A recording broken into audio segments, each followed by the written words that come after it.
Shut it up. Don't.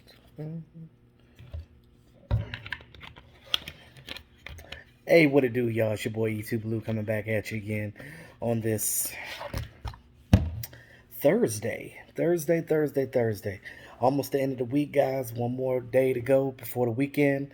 Um, Not much to be excited about as far as for the Cowboys because everybody has pretty much given up on this team, especially the outsiders, the talking heads. We're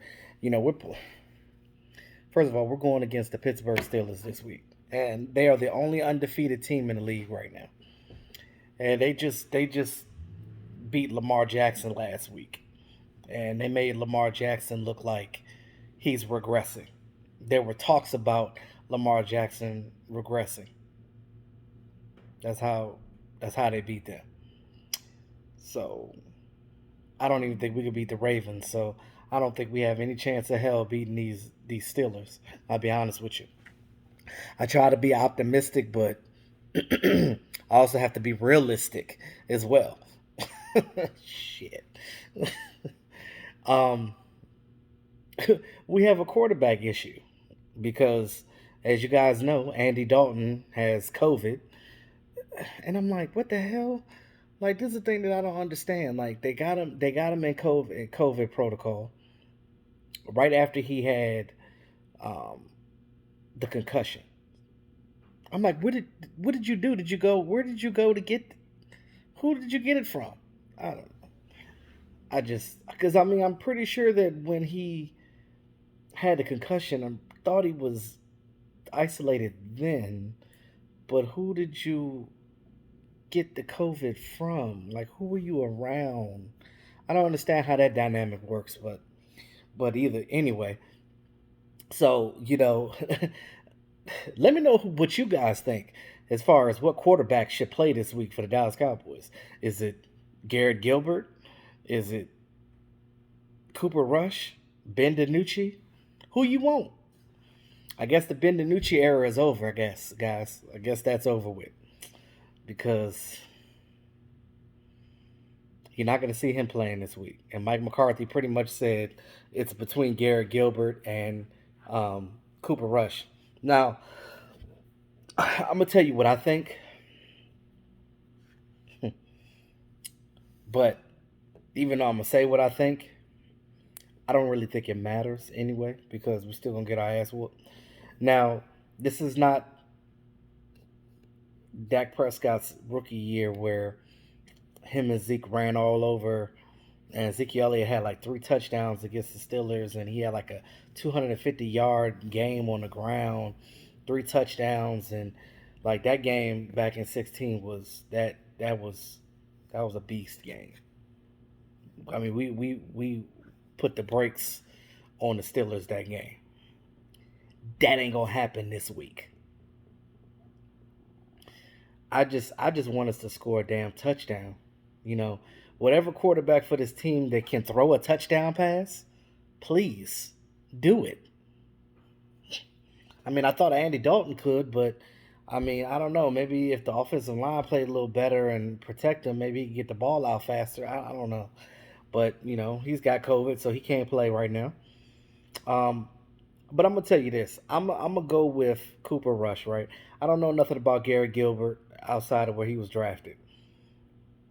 I do know that he was once a top recruit, but that didn't maturate into the NFL. It didn't transition over to the NFL.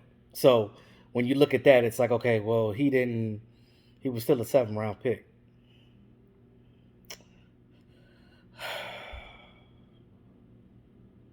and he's been, tossed from different team after different team. He hasn't really stuck anywhere, so it doesn't show that he's a guy that teams really want right now. Anyway, as far as Cooper Rush goes, we know Cooper Rush more than anybody. Now, I know some of you guys are like, "Oh well, Cooper Rush ain't did this, he ain't did that," but I'm like, okay, he never had the opportunity with the Dallas to do anything because Dak Prescott was always there. He was always, healthy. He was never injured. So we never got to really see what Cooper Rush could do outside of preseason. So we did see him in preseason years in the past. Now, I like the ball that Cooper can throw. He can throw a deep ball. Cooper Rush can throw that ball. And I think some of you guys kind of forgot his skill set a little bit, because the Cooper Rush that I remember when we had Rico Gathers and all them, and we had that Marcus Lucas or whatever Lucas, the that big tight end or whatever. I wonder what happened to him. But in preseason, he was, and I know that it was against third string defenses, but he was throwing touchdown passes to Rico Gathers, and I think I think Gavin Escobar was still on the team at the time too. I think that was his last season. But think about it. If you go back and look at some of those preseason games, like he played pretty well. He was slinging the ball around and doing some different things. Now, I know that he's familiar with the Garrett offense, which is technically what we're still running with Kellen Moore. Is the reason why Mike McCarthy is not calling the plays, because it's still the old playbook. It's not Mike McCarthy's scheme. That's the reason why he's not taking over play calling. Can't take over play calling on something that's not yours. You see what I'm saying? So that's what I think some people are confused about. Now he's not going to come out and say that, but that's what it is. Um, Kellen Moore has to be able to not change things. There's nothing wrong with doing trickery and stuff in the game, but you got to be able to do it at the right time. You can't just willy nilly just do it at any time in the game, because it doesn't work that way. You can't do that. All right, you gotta come in there with some moxie. If you're gonna run the ball, run a damn ball. Everybody know what you're gonna do with Ezekiel Elliott. Even the Steelers said themselves, they said, "Look, we're just worried about Ezekiel Elliott. We're not worried about nothing else." So since teams are not worried about anything else, you're going to be able to trick them by doing other things, but you still have to establish that run as well.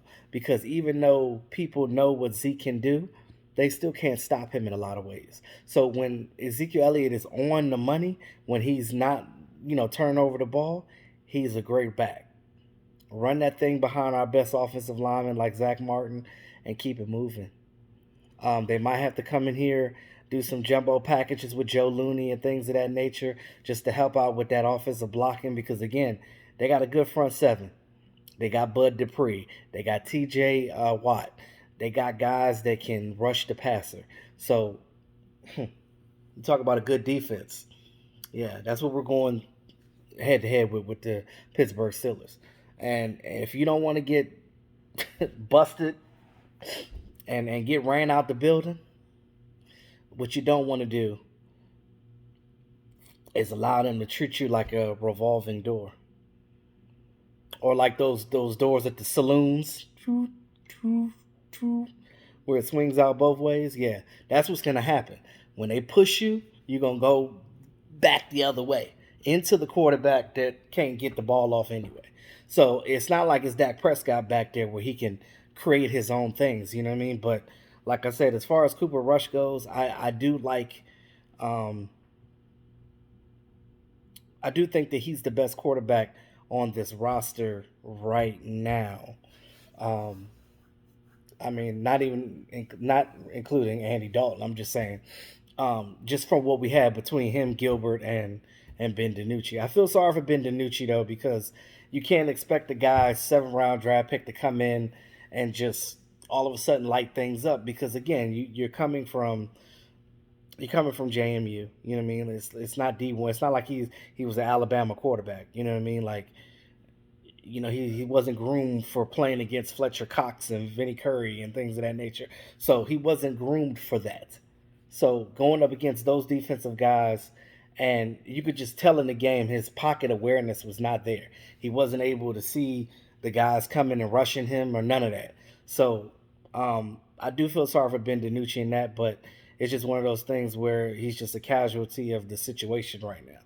And I know the Cowboys are going to keep him around, but they gotta find something they got to somehow, when we get an off season, they got to get all these quarterbacks up to speed and understand whenever Mike McCarthy brings in his new system for next season, everybody's got to be on one accord. Everybody's got to be on one page.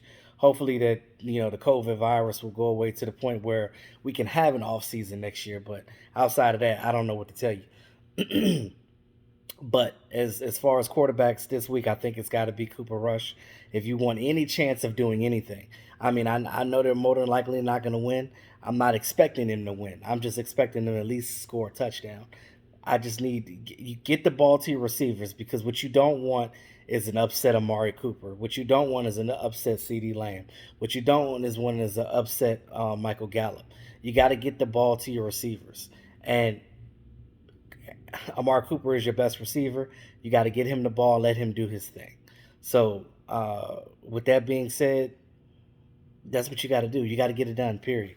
So that's just where I'm at with that. Let me know what you guys think about the quarterback carousel and who should be starting. But like I said, some people think that it won't matter, but I think that Cooper Rush gives you the best shot out of anybody right now that's available to play. So that's just how I see it.